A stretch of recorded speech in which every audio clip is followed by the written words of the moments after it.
la terre va pas bien, on a pas d'argent, on peut pas s'acheter une maison. On est tous un peu brisés, on est tous un peu comme un Guardian, comme on disait tantôt, tu sais.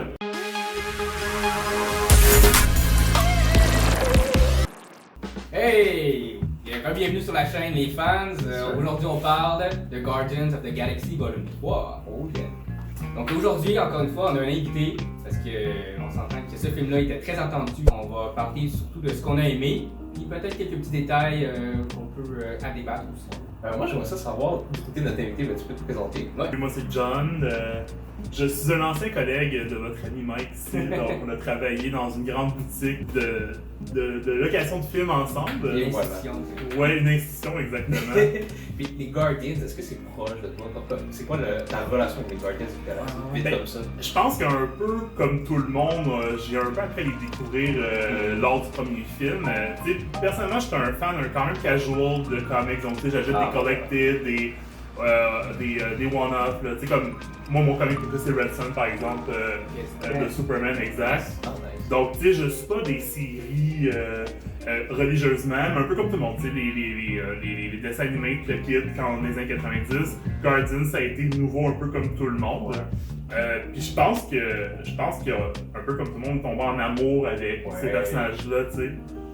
Donc, ouais. Kudos à James Gunn, je pense qu'il y est pour quelque chose. Vraiment.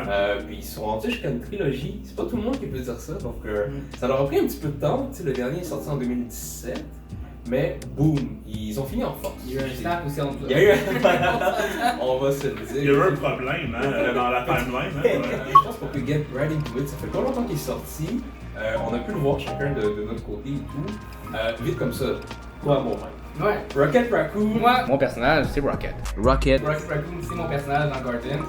Puis, tu sais, on l'avait vu dans les bandes d'annonce, James Gunn en avait parlé aussi, il avait teasé qu'on allait avoir beaucoup de backstory sur Rocket. Elle est servie. Moi, j'étais servi, j'étais vraiment content de voir ça. Puis aussi, un petit détail, c'est comme moi, pendant longtemps, ben, tu sais, Rocket Raccoon, je le connais quand même depuis un petit bout. Puis dans les films, il se faisait toujours appeler Rocket. Oui! Puis moi, je me disais, ben, il s'appelle Rocket Raccoon, oui, l'appelle c'est vrai. Il y a toujours la petite joke, on dirait que personne dans l'univers sait c'est quoi un raccoon. Le trait de lapin, d'écureuil. C'est la petite joke, le running gag qu'on a apprécié, qu'il n'y a pas de problème. Mais dans ce film-là, qu'on apprend qu'il accepte que c'est un raton laveur. Exact, ouais. Ça, j'aime ça. Il y a eu un des meilleurs payoffs. Je pense que ça va vraiment être mieux. J'ai l'impression que dans le lore de Marvel, en fait du MCU, par exemple Scarlet Witch, on assume que c'est leur identité, mais peut-être une identité qu'ils vont finir par adapter plus tard dans la série. Ouais, c'est ça. C'est ça. Quand pour Scarlet Witch, je l'avais remarqué aussi dès, mettons, Winter Soldier, Age of Ultron, c'est comme, hey, c'est vrai, il l'appelle juste Wanda, il l'appelle jamais par son vrai nom, il y a une raison, finalement on le découvre par la suite. C'est ça. C'était pas juste des copies. C'est ça. Exact. Effectivement, ils font ça quand même quelques fois, puis ça permet de découvrir le personnage en même temps que le film nous présente. Avant de te dire, ah oui, moi je le connais déjà, ben tu le connais pas totalement parce qu'il est différent dans le film. Ben c'est ça.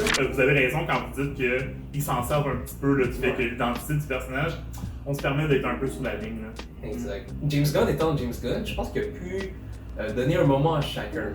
Puis en même temps, c'était une trilogie, fait que je pense qu'il y avait beaucoup de closure qu'il voulait amener.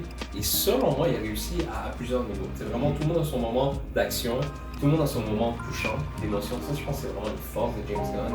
Il nous a fait aimer un raton laveur, un arbre. Du côté de DC, il m'a fait apprécier un requin. Tu sais, c'est comme, il est capable de tout faire, James Gunn. Et moi, j'ai vraiment aimé l'interprétation de Gamora. Tu sais, malgré tout le temps qu'on la connaît, qu'on a passé du temps avec, ça fait plusieurs années que Zoé Saldana joue le personnage. Pour moi, elle m'a quand même amené du nouveau, tu sais. Dans la manière que je jouais, être expressive d'une façon, aussi, ça.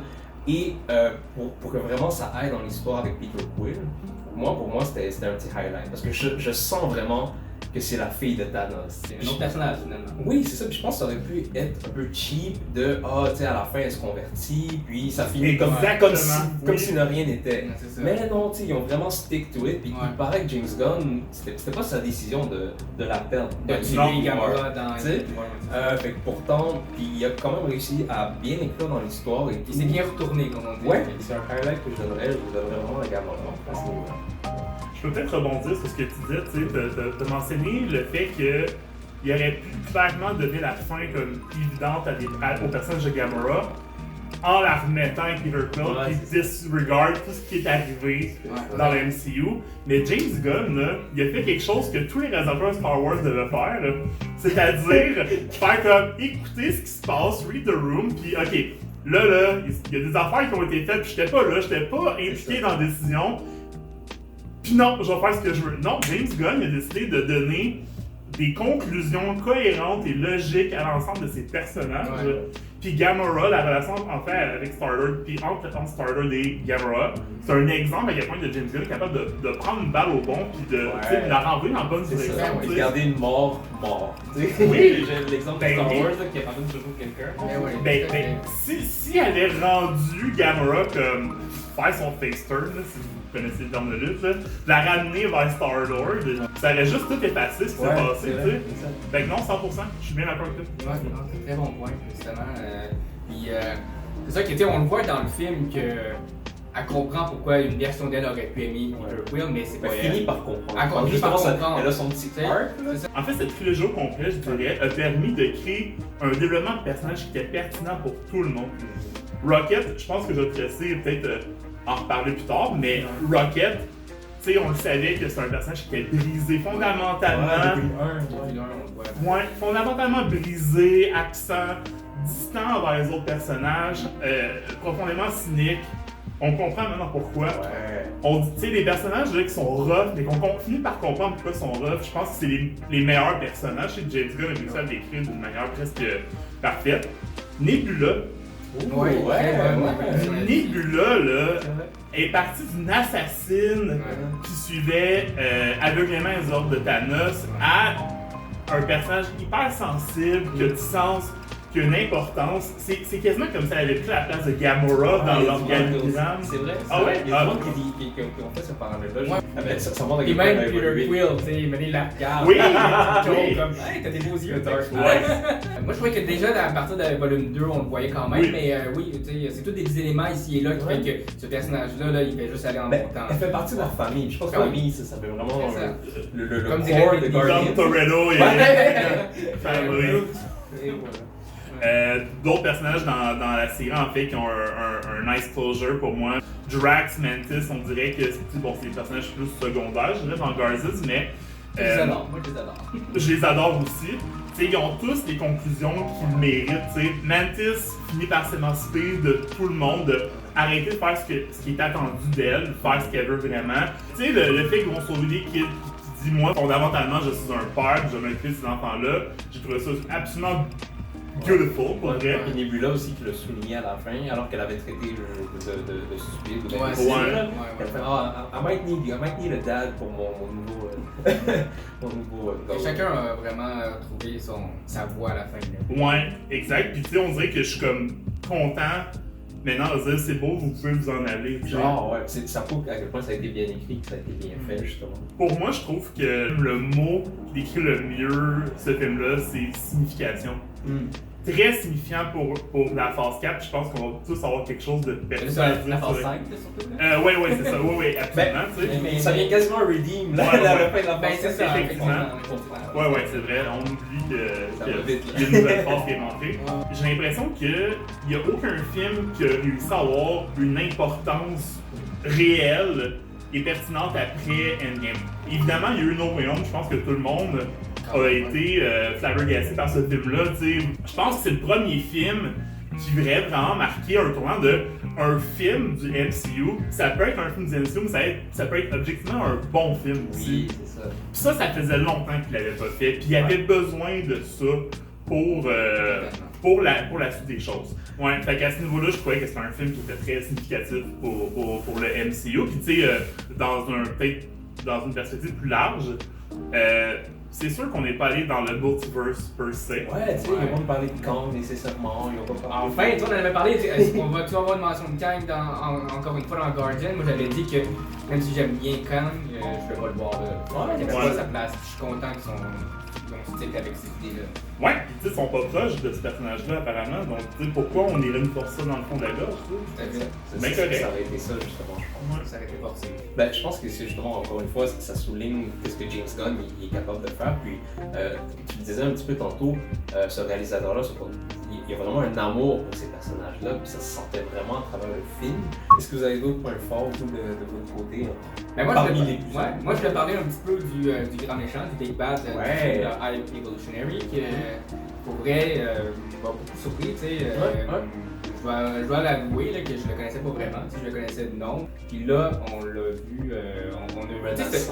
C'est un vrai méchant.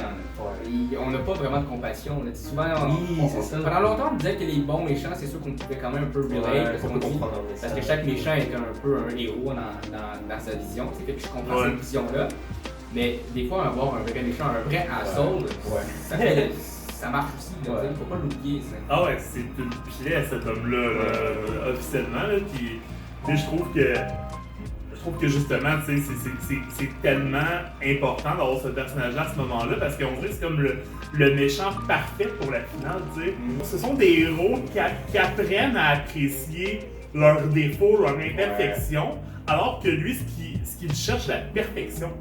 C'est comme la rencontre parfaite où, ben, crime, c'est correct si les choses sont pas toujours bien léchées, roses, tu sais, puis c'est tellement un film qui tourne autour de la résilience que ce personnage-là est encore plus haïssable, je pense, dans ce contexte-là, tu sais. Lui, il est prêt à détruire un monde complet parce qu'il y a des petits défauts ici, c'est ça. Des défauts de communication. Je peux faire mieux, ok, thanks. On fait une autre version. Puis justement, je trouve que c'est l'antagoniste parfait pour nous regarder. Ben oui, qui sont imparfaits, puis jusqu'à la fin, tu sais, c'est pour ça que je trouve vraiment que, tu sais, des fois ils sont en train de se pogner pendant la mission, puis comme, en même temps, c'est là que je vois vraiment le côté famille. En plus, c'est drôle, tu sais, sa vision, tu sais, le Evolutionary, sa vision de c'est quoi la perfection est tellement weird et pas claire, parce que, tu sais, il crée des créatures humanoïdes, il va créer des êtres tout en or, j'ai oublié le nom de cette race-là. Dans l'une de ces versions de la perfection, c'est le rêve américain, tu sais, c'est insane quand même que cette personne-là soit passée à travers ces étapes-là, puis tu vois à quel point le gars a aucune idée c'est quoi la perfection. Dans le fond, c'est lui-même. Tu sais, si tu penses que la vie parfaite, la société parfaite, parce que c'est ça le Counter-Earth, là. C'est vrai. Counter-Earth, c'est la banlieue américaine, très ironique. Même dans la ville, tu sais, quand il se promène en auto, puis qu'il voit, mettons, le petit guild de crack, lui, il était pas au courant de ça, tu sais. Il dit, ah ouais, ben là, on va commencer. Il y a la drogue qui confirme que. Tu vois que peu importe ce qu'il va faire, il va toujours avoir des choses comme ça qui vont se passer. Il peut pas avoir le contrôle. C'est là qu'on voit que. Puis en plus, il est complètement obsédé à Rocket, il est obsédé par son cerveau, on s'entend. Puis il y a un de ses. Je pense la fille en blanc, les personnages des acolytes. Parmi ces deux, puis à la fin, il lui dit hey, pourquoi t'es aussi bas? Il dit parce qu'il n'y a pas de Dieu, puis je suis là pour. C'est pour ça que j'ai step in, genre, tu sais. Mais tu vois qu'il est complètement décroché. Là, lui, il a une vision, puis peu importe ce qu'on va lui dire, il va à fond, genre, tu sais. Fait que. Moi, j'ai trouvé ça parfait. Obsédé, c'est le bon mot, je pense que vraiment. Puis je pense que même, tu sais, il est toujours là en train de vouloir sortir une nouvelle version, tu sais, c'est un peu comme un Apple. Sinon, il y a Adam Warlock, donc tout ça. Ouais. Je pensais qu'il allait peut-être avoir une plus grande relation avec le High Evolutionary, justement. Moi, j'étais sûr que c'était les souverains qui avaient décidé de pop-up Adam Warlock pour l'utiliser. Mais ce serait The High Evolutionary. Ouais, c'est parce que lui, il a créé le Sovereign, il a créé aussi Adam Warlock avec toi. C'est comme son dieu en réalité, puis qu'il va suivre la vision du dieu, tu sais, de manière très dogmatique. Moi, je l'ai plus vu comme un mama's boy. C'est vrai. Adam, il est pas complet. Il a été sorti avant le temps, une version comme juvénile, si on peut dire, pas complète. Par contre, moi, c'est sûr, le point fort que je vais donner à Adam Warlock, vraiment, c'est son introduction. Le fait qu'on est avec c'est cool quand même, qui arrive il vole dans l'espace tout droit, puis il y a de la musique, je sais pas si c'est une tune, mais je crois que ça fitait. Mais c'est ça que j'ai aimé le fait aussi, tu sais, on est dans un troisième volet, t'as pas beaucoup d'introduction à faire ou quoi que ce soit, ça commence, il y a l'action, Adam Warlock il vient puis il les a gérés. Selon moi, il était capable de donner une bonne claque à tout le monde. Nebula, qui était beaucoup plus forte que ce que je pensais, de ce que j'avais vu auparavant. Je pense qu'elle a eu aussi des modifications de Rocket Raccoon avec son bras.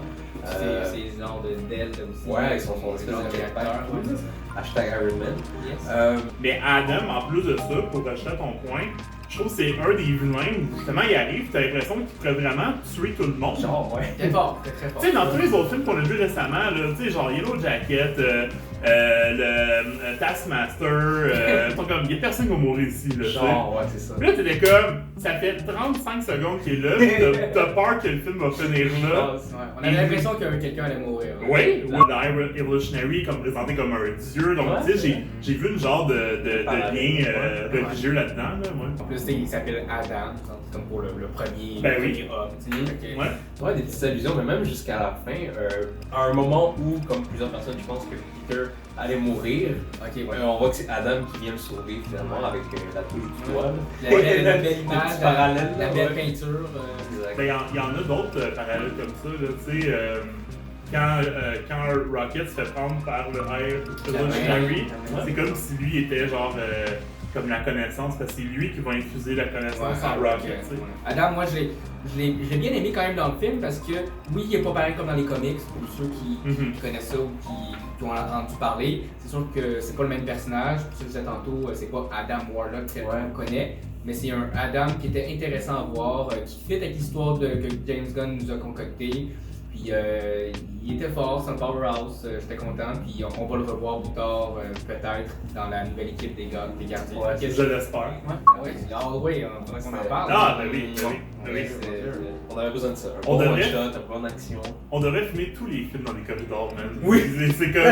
Ça se passe, là. ça on va être dirait. un standard, Ah, C'est ça, mais comme je disais, comme tu t'avais dit, les scènes comme ça, c'est comme t'es sûr qu'il va se passer quelque chose d'intense parce que Ah, ouais, ton héros, ton protagoniste, il doit passer. Il doit Ouais, passer. c'est vrai, c'est Peu vrai. importe ce qu'il y a, là, il va avoir des tanks, peu importe, Ouais, des monstres, ouais. d'autres dimensions, whatever, un dragon.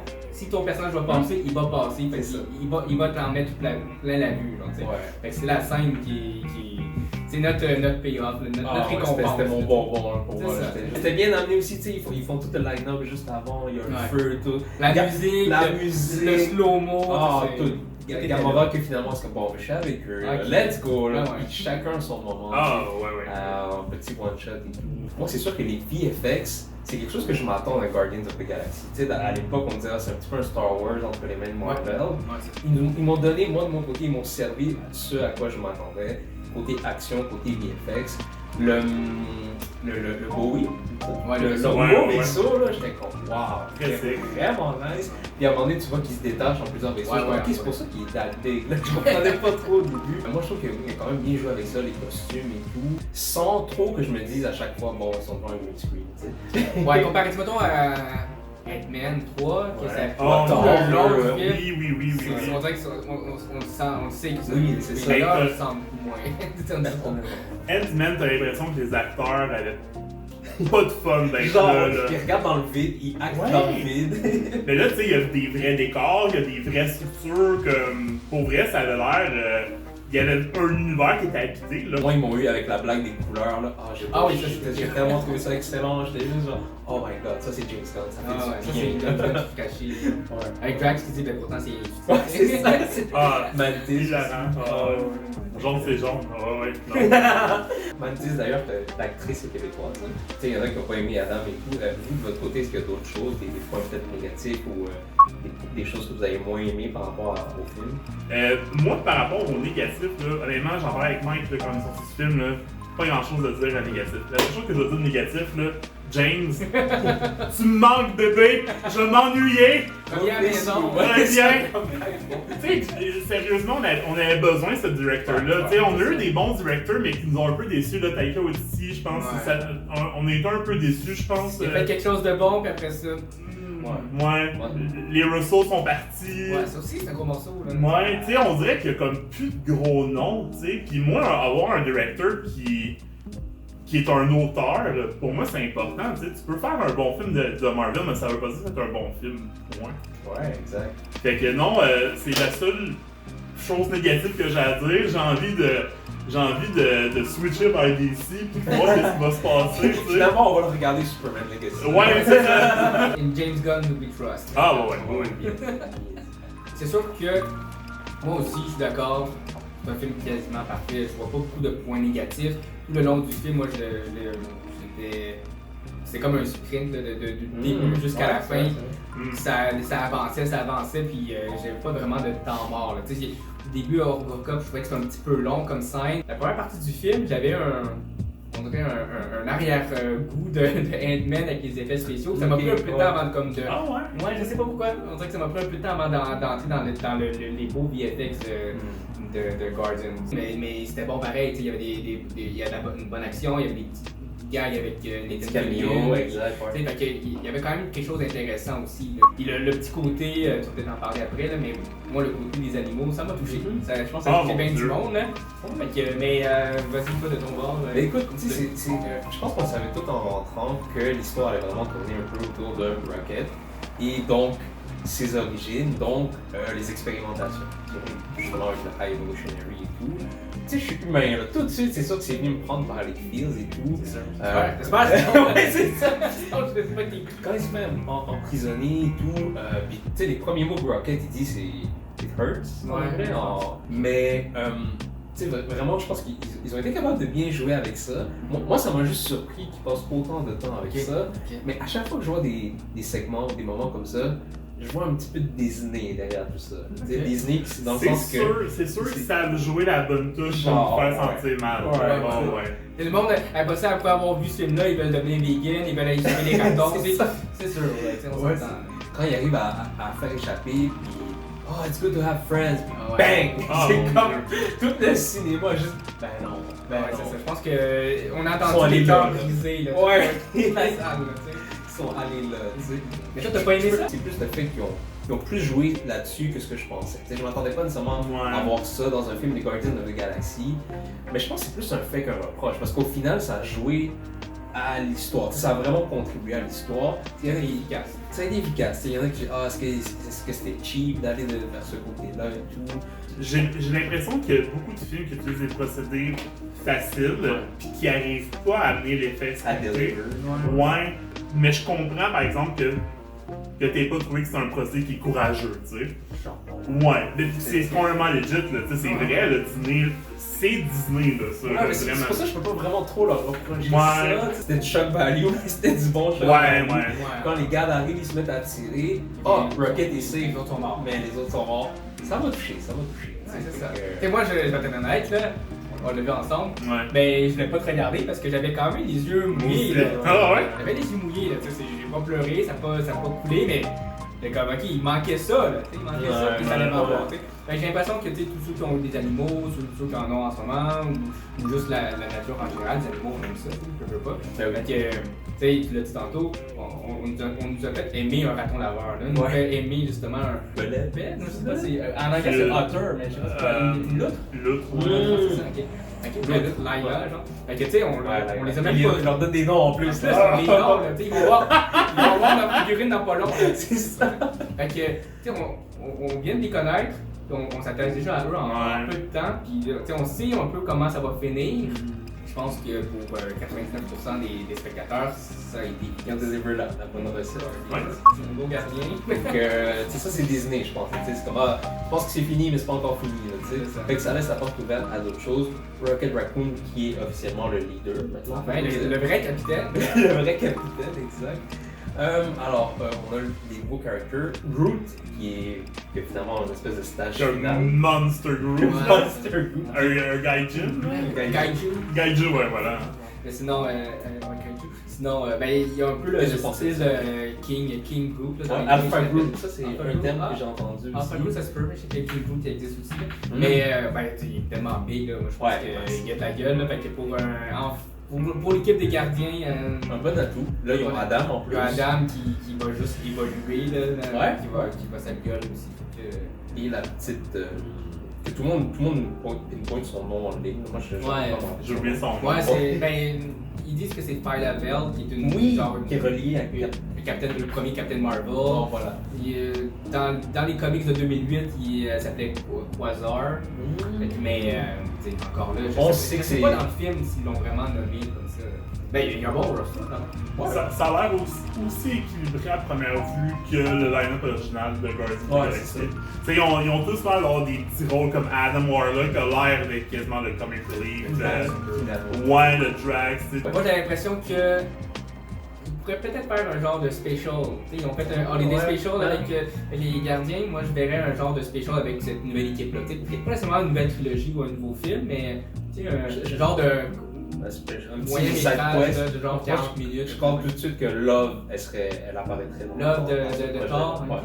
J'ai l'impression que Star-Lord il est comme dans un parking présentement où ils attendent de voir qu'est-ce qu'ils vont faire parce qu'il n'y a plus vraiment de place. Ouais, moi j'étais quand même surpris. Quand ils disent The Legendary Star-Lord will return, j'étais quand même vraiment surpris. Comme pas nécessaire, mais gars. On dit Star-Lord va revenir. C'est peut-être pas nécessairement Peter Quill. C'est vrai. Ils peuvent jouer avec ça un aussi. variant. Fait que bon, ben en conclusion, je sais pas si vous avez un petit mot de la fin. Moi, je voulais quand même juste te demander à toi qu'on avait mentionné dans notre autre vidéo. Selon toi, est-ce que volume 3 est meilleur que volume 1 et 2 ou c'est dans ton classement dans mon classement, oui, il est meilleur que le 1 et le 2. Mais c'est grâce au 1 et 2. Ouais, si je peux le dire, là, c'est là que vraiment il a shiné. Ouais, moi je dirais que c'est le troisième volet serait meilleur. Mais tu sais, pas de loin. Ouais, c'est ça. Ben, parce que tu sais, c'est rare que le troisième film est vraiment. Pas qu'il est vraiment meilleur, mais qu'il est aussi bon que ça. Souvent, le troisième, on est tout le temps comme il était bon, mais tu sais. J'aurais changé ci, j'aurais changé C'est ça, ci. mais là, celui-là, on dirait que j'ai quasiment rien à dire de négatif. Fait que pour moi, juste le fait que c'est le troisième qui est aussi bon, pour moi, ça vient de conclure la trilogie, puis moi, c'est une bonne note. En ce moment, il est peut-être trop tôt pour le dire, mais moi, c'est mon préféré dans les trois. Ouais. Fait que tu sais, les trois sont quasiment égaux en qualité. Ouais, c'est vrai. Moi, j'ai envie de dire, là, c'est un S-tier, ce film-là. Ouais. C'est un des piliers pivots, en fait, du MCU. On va s'en rappeler. Ouais, c'est clairement en top 6, facilement.